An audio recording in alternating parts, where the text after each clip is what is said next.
Je suis comédienne, mais je suis aussi ce qu'on appelle bipolaire. Je me suis jamais doutée que j'étais bipolaire parce que pour moi, j'avais le sentiment d'être comme tout le monde, un peu fragile, un peu sensible, etc. Mais pas forcément plus déséquilibrée que la moyenne. J'en avais déjà eu quelques fois des crises de bipolarité sans savoir ce que c'était. J'étais donc hospitalisée et c'est lors de cette hospitalisation qu'on m'a diagnostiqué bipolaire. J'ai tendance à aller à être euphorique en fait. C'est des périodes de 2-3 mois en fait où on est un peu délirant, etc. On est hospitalisé, on gère la crise en général comme ça. Et s'en suivent ensuite des périodes de forte déprime, de 2-3 mois aussi, mais sans aller dans le fond, sans être dépressive. Je me suis pas reconnue tout de suite dans la maladie parce que je me revendique pas malade, mais ça m'empêche, je dois admettre, d'avancer aussi vite que ce que je voudrais. Je gère mal la pression, j'ai besoin de beaucoup dormir. Voilà, je suis obligée de prendre des médicaments qui font prendre du poids, qui sont pas faciles à gérer, etc. Tout ça fait que je me justifie un peu aussi avec la maladie parfois, mais je me définis pas comme telle. J'ai constaté qu'il y a des gens qui se justifient beaucoup en disant ouais mais je suis bipolaire, etc. Bah non en fait. T'es relou parce que t'es relou en fait. Enfin après moi je peux pas faire un exposé sur la maladie, mais grosso modo c'est pas ça va bien, ça va mal, ça va bien, ça va mal sur une journée complète. C'est pas juste être lunatique. Non, bipolaire c'est une vraie maladie qui impose parfois des arrêts maladie d'1 an, ce qui m'est déjà arrivé, etc. Donc j'ai déjà été à l'HP, donc ce qu'on appelle l'hôpital psychiatrique en fait. C'est malheureusement la seule solution dans ces moments-là pour beaucoup de malades psychiques en fait, mais c'est pas la solution idéale parce que c'est pas un endroit qui soigne, parfois c'est traumatisant, c'est infantilisant parfois et c'est pas simple. Du fait d'avoir été enfermée à l'hôpital psychiatrique, j'ai été ce qu'on appelle à l'isolement, c'est-à-dire que j'étais dans une pièce de 8 mètres carrés où je suis restée 10 jours enfermée, etc.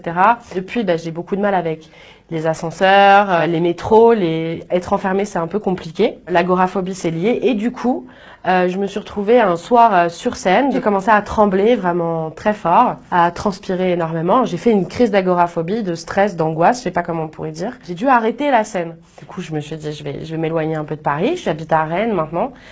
C'est hyper cool, c'est une ville chambée. Ça me permet de me reconstruire, de faire les choses pour moi et que du coup la scène soit plus un problème. Moi j'ai commencé le stand-up en 2009 au Point Virgule. J'ai eu la chance de faire l'Olympia et Bobino dans le cadre du Point Virgule fait l'Olympia et Bobino. J'ai rencontré des gens et on m'a proposé de jouer dans Bref à l'époque, donc j'étais hyper contente. C'est dommage parce que j'étais à l'hôpital psychiatrique à ce moment-là. Donc tu reçois le texto, ouais, t'as le meilleur plan taf du monde. Donc j'étais en pyjama avec mon portable. Ouais, j'allais pas dire je suis en pyjama, j'arrive pas à aligner 3 mots. J'ai dit que j'étais en vacances. Donc du coup, Kian et Navo, si vous voyez cette vidéo, je suis pas une connasse, hein, je suis juste, j'étais juste pas en forme. Alors, le problème, c'est que la maladie psychique, elle est hyper taboue. Dans n'importe quel secteur d'activité, si vous dites bonjour, je suis bipolaire ou bonjour, je suis schizophrène, on ne vous embauche pas, mais juste parce qu'on va s'imaginer que vous allez tuer des canards, vous jeter par la fenêtre ou tuer quelqu'un. Ce serait bien que les gens parlent entre eux. Même les hôpitaux psychiatriques, il y a des gens, ils reçoivent pas de visite. Ils sont là, ils voient personne, ils ont pas de famille, etc. Si vous avez envie de savoir ce que c'est que l'hôpital psychiatrique, allez visiter les gens qui ont pas de nouvelles, qui voient personne à Noël, qui ont pas de cadeaux, c'est un peu, il y a les détenus en prison, c'est pas cool, mais il y a les oubliés de l'hôpital psychiatrique aussi. Et moi, j'ai rencontré des gens formidables à l'hôpital psychiatrique, des médecins incroyables, des infirmières et des infirmiers qui se donnaient à fond parce que ils avaient envie d'aider, ils avaient envie de sauver la psyché. Moi, j'ai organisé des booms en hôpital psychiatrique. Ah ouais, le dimanche, tu t'ennuies, donc fallait faire quelque chose. Donc je mettais la musique, les infirmiers étaient d'accord, et puis ceux qui voulaient, ils dansaient, ceux qui voulaient pas, ils faisaient des pompes, ils faisaient n'importe quoi.